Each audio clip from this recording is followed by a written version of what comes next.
Assalamualaikum dan salam sejahtera. Kami dari kumpulan 1.2 ingin membentangkan mengenai cabaran kelestarian dan etika. Etika bermaksud prinsip moral atau nilai-nilai akhlak yang menjadi pegangan seseorang individu atau sesuatu kumpulan manusia. Bagi peradaban pula, sistem dan tahap perkembangan sosial sesuatu bangsa, kemajuan sosial dan kebudayaan sesuatu bangsa.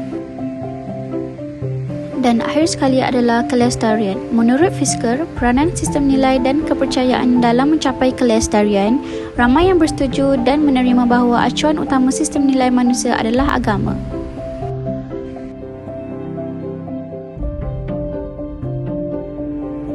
Tadbir urus dan pembangunan negara. Kegagalan pihak berautoriti dalam melaksanakan polisi yang mampu memperkasakan nilai-nilai etika dalam negara merupakan satu kekangan yang nyata dalam melestarikan etika dan peradaban negara, khususnya Malaysia, dan merupakan bukti hilangnya nilai amanah, integriti, tanggungjawab dan empati dalam kalangan pihak berautoriti.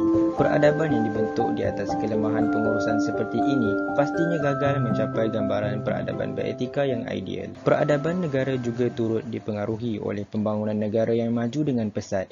Penubuhan institusi-institusi yang tidak seimbang dengan keperluan majoriti masyarakat memberi implikasi positif pada ekonomi negara tetapi hanya tertumpu kepada golongan tertentu dan tidak berlaku secara menyeluruh. Pembinaan prasarana dan infrastruktur yang berfungsi sebagai fasiliti rakyat hanya memfokuskan pembangunan di bandar dan tidak menghiraukan perihal kawasan luar bandar, mewujudkan jurang yang sangat besar. Ketidaksedaran ini menunjukkan Malaysia gagal membentuk peradaban yang jelas nilai etika sehariannya.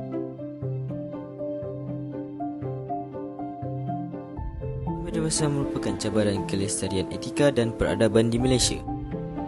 Media massa merupakan salah satu bentuk kemajuan teknologi dalam bidang informasi dan komunikasi. Pengaruh media massa berbeza-beza terhadap setiap individu. Hal ini disebabkan kerana adanya perbezaan corak pemikiran, perbezaan sifat yang terkesan pada pengambilan sikap, hubungan sosial sehari-hari dan perbezaan budaya. Pada era globalisasi pula, memiliki pengaruh yang kuat di segala dimensi kehidupan masyarakat. Sebabkan terjadinya perubahan sosial baik secara positif maupun negatif.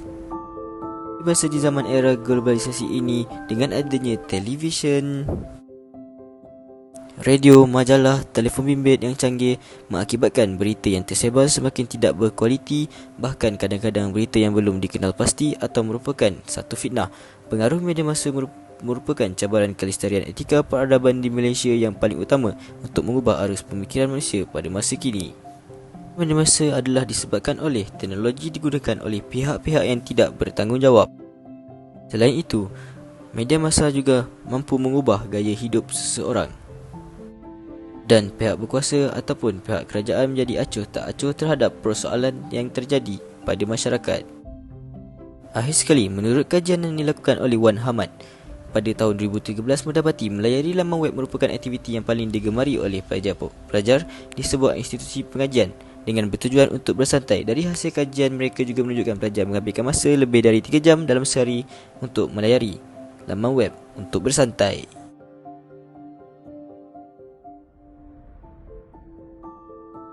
Kelestarian etika dan peradaban seterusnya ialah penyalahgunaan teknologi. Pada era globalisasi ini, penggunaan teknologi semakin canggih saban hari. Namun demikian, penyalahgunaan teknologi boleh memberi impak negatif kepada individu. Antara alat komunikasi zaman dahulu ialah lontar dan membatik pos. Kini, telefon pintar dapat terlibat dengan pelbagai kemudahan akses teracui. Kita bukan sahaja boleh berkomunikasi menggunakan teknologi moden, namun boleh memudahkan kita melakukan pekerjaan dan aktiviti harian seperti Shopee, Lazada dan GrabFood. Antara kesan negatif ialah jenayah cyber. Jenayah cyber termasuk penggolaman, kecerdasan maklumat dan penyebaran pornografi. Hal ini berlaku akibat daripada pengguna yang tidak bermoral dan mementingkan diri sendiri. Contoh jenayah ialah Makoscam. Makoscam merupakan agensi yang menyamar sebagai pihak berkuasa untuk memperdaya individu dengan membuat transaksi kepada mereka dan golongan yang mudah terjejas ialah warga tua. Contohnya, pesara 90 tahun telah mengalami kerugian sebanyak 3.83 juta. Kesimpulannya, dalam video ini, kumpulan kami telah membincangkan tentang 3 cabaran-cabaran kelestarian, etika dan peradaban. Cabaran-cabaran yang dikemukakan oleh kami ialah: yang pertama, penyalahgunaan teknologi; yang kedua, tadbir urus dan pembangunan negara; dan akhir sekali, pengaruh media massa.